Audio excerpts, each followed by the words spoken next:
On a short-term rental scenario, where you're looking at a much higher rate in terms of a nightly per night rate, and therefore if you had it rented at 365 days like you do in the long term, you'd be looking at huge amount of income. However, in a short-term scenario, you really are running a mini hotel. And as a matter of fact, you have to be licensed as such through the state of Florida to run this business.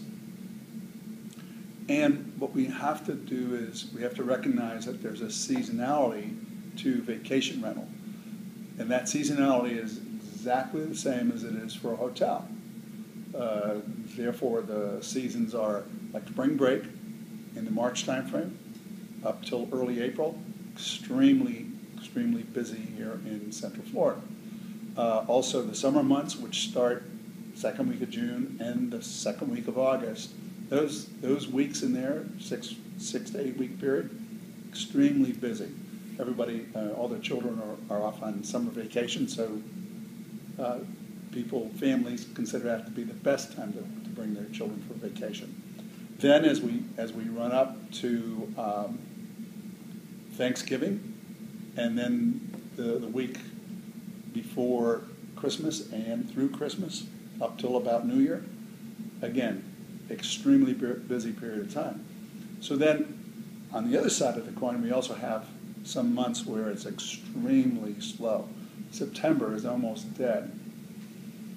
Now, in Orlando, where Disney World is the primary draw for vacationing families, not to say that Universal and SeaWorld are not, but Disney World is the primary, it's the jewel. We recorded 55 million vacationers that came to Orlando in 2012. 2013, they're projecting that we're going to exceed that number. So we might be approaching 60,000, 58,000 to 60,000 vacationers in 2013. So it's a very attractive market.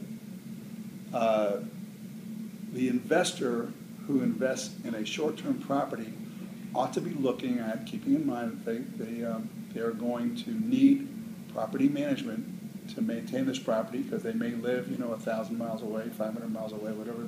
It's not something you can run to and take care of any issues yourself. So you need to think about a property management company which is going to not only maintain your property but book your property to the vacationing families that are coming to Florida, which is your main competition are the hotels. So in that view, the investor needs to be thinking in terms of breaking even or making a small cash flow, but certainly not being able to pay all your expenses like debt service on a mortgage. And therefore, it's really a good investment for the cash investor, because of course you don't have interest to pay on a mortgage or a monthly payment to pay on a mortgage. So from a debt service standpoint, you're just not going to cover that. But the investor should be able to cover all of their expenses, taxes, homeowners association, expenses for electricity, for water, whatever cable services and other utilities, and still show a positive cash flow.